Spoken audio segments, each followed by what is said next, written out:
ನಮಸ್ಕಾರ ಗೆಳೆಯರೇ, ದೇಶ ಪ್ರೇಮಿಗಳೇ, ನಮ್ಮ ಕನ್ನಡ ಡಿಫೆನ್ಸ್ ನ್ಯೂಸ್ ಯೂಟ್ಯೂಬ್ ಚಾನಲ್ಗೆ ಸ್ವಾಗತ. ನಿಮಗೆ ಭಾರತದ ಖಾಸಗಿ ಬಾಹ್ಯಾಕಾಶ ಕ್ಷೇತ್ರದ ಇತಿಹಾಸದಲ್ಲಿ ಹೊಸ ಅಧ್ಯಾಯ ಆರಂಭವಾಗಲಿರುವ ಮಹತ್ವದ ಕ್ಷಣ ಈಗ ನಮ್ಮ ಮುಂದಿದೆ.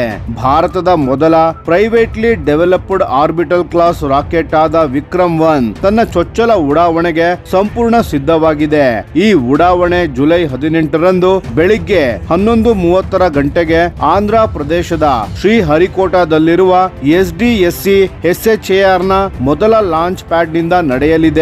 ಇದು ಕೇವಲ ಒಂದು ರಾಕೆಟ್ ಉಡಾವಣೆ ಮಾತ್ರವಲ್ಲ, ಭಾರತದ ಖಾಸಗಿ ಕಂಪನಿಗಳು ಕೂಡ ಜಾಗತಿಕ ಸ್ಯಾಟಲೈಟ್ ಲಾಂಚ್ ಮಾರ್ಕೆಟ್ ನಲ್ಲಿ ಸ್ಪರ್ಧಿಸುವ ಸಾಮರ್ಥ್ಯವನ್ನು ಹೊಂದಿವೆ ಎಂಬುದನ್ನು ಜಗತ್ತಿಗೆ ತೋರಿಸುವ ಐತಿಹಾಸಿಕ ಕ್ಷಣವಾಗಿದೆ. ಇದುವರೆಗೆ ಭಾರತದಲ್ಲಿ ಆರ್ಬಿಟಲ್ ಕ್ಲಾಸ್ ರಾಕೆಟ್ಗಳನ್ನು ಯಶಸ್ವಿಯಾಗಿ ಅಭಿವೃದ್ಧಿಪಡಿಸಿ ಉಡಾವಣೆ ಮಾಡಿದ್ದು ಮುಖ್ಯವಾಗಿ ಇಸ್ರೋ ಮಾತ್ರ.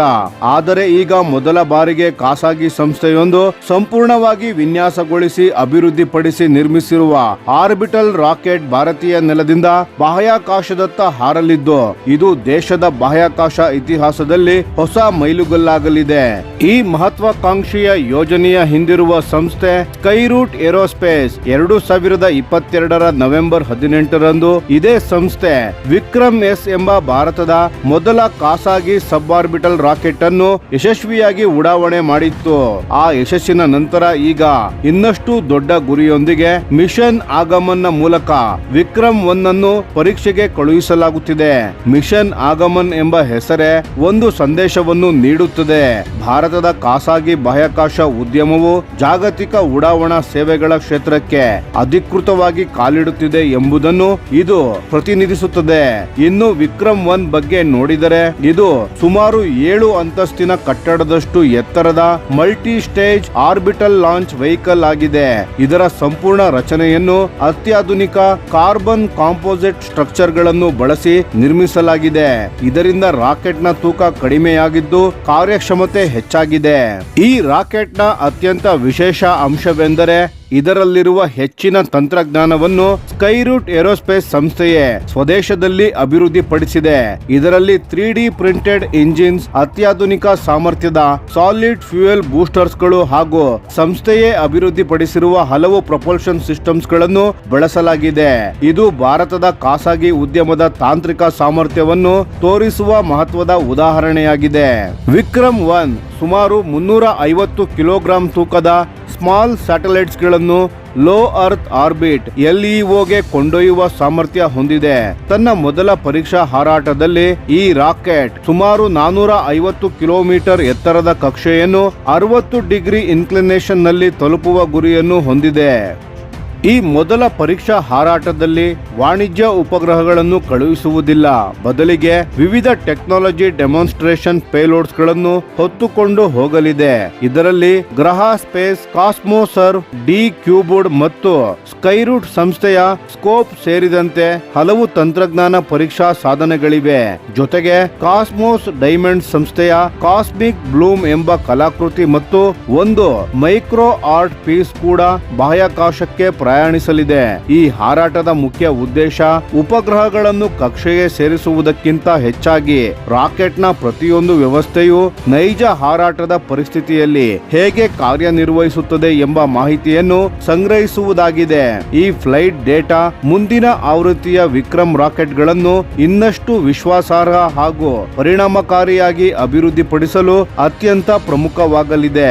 ಸ್ಕೈರೂಟ್ ಏರೋಸ್ಪೇಸ್ ಸಂಸ್ಥೆಯ ಕೋ-ಫೌಂಡರ್ ಹಾಗೂ CEO ಪವನ್ ಕುಮಾರ್ ಚಂದನ ಅವರ ಮಾತಿನ ಪ್ರಕಾರ ನೆಲಮಟ್ಟದಲ್ಲಿ ಮಾಡಬಹುದಾದ ಪ್ರತಿಯೊಂದು ಪರೀಕ್ಷೆಯನ್ನು ಈಗಾಗಲೇ ಯಶಸ್ವಿಯಾಗಿ ಪೂರ್ಣಗೊಳಿಸಲಾಗಿದೆ.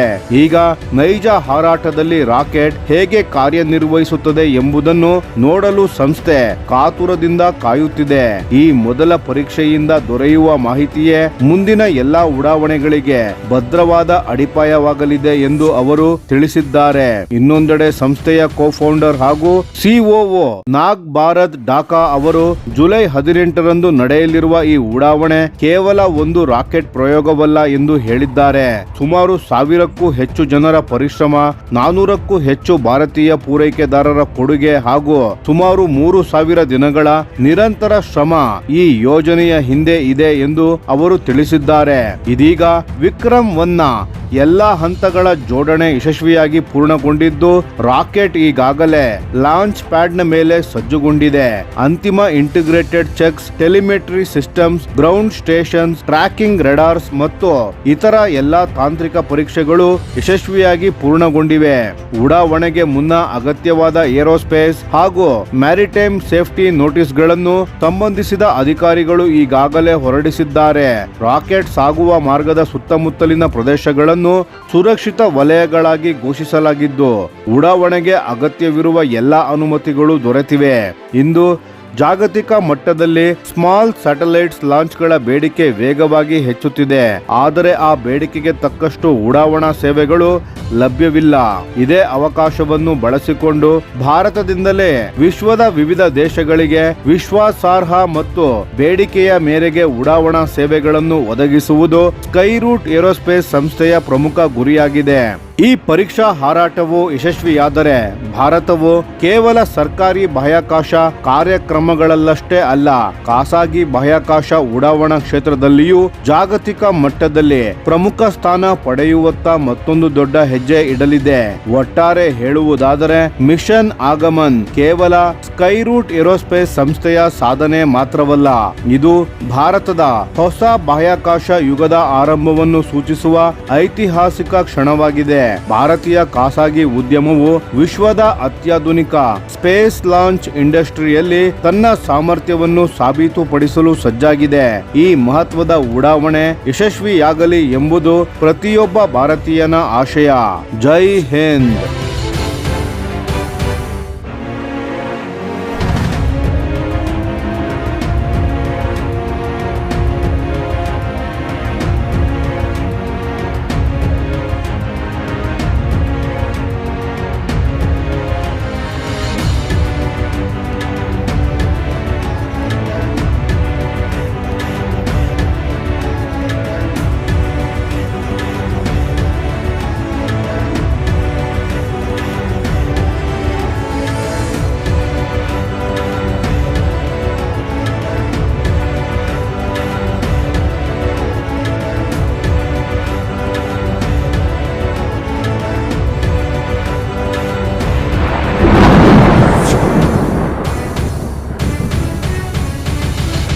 ಈ ವಿಡಿಯೋ ನಿಮಗೆ ಇಷ್ಟವಾಗಿದ್ದರೆ ಲೈಕ್ ಮಾಡಿ ಮತ್ತು ನಮ್ಮ ಚಾನೆಲ್ ಅನ್ನು ಸಬ್ಸ್ಕ್ರೈಬ್ ಮಾಡಿ ಹಾಗೂ ಬೆಲ್ ಐಕಾನ್ ಒತ್ತಿ.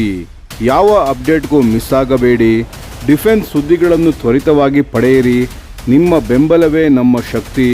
ಭಾರತ ಬಲಿಷ್ಠವಾಗಲಿ ಎಂದು ಆಶಿಸುತ್ತಾ ಭಾರತ ಮಾತೆಗೆ ಜೈ. ಧನ್ಯವಾದಗಳು.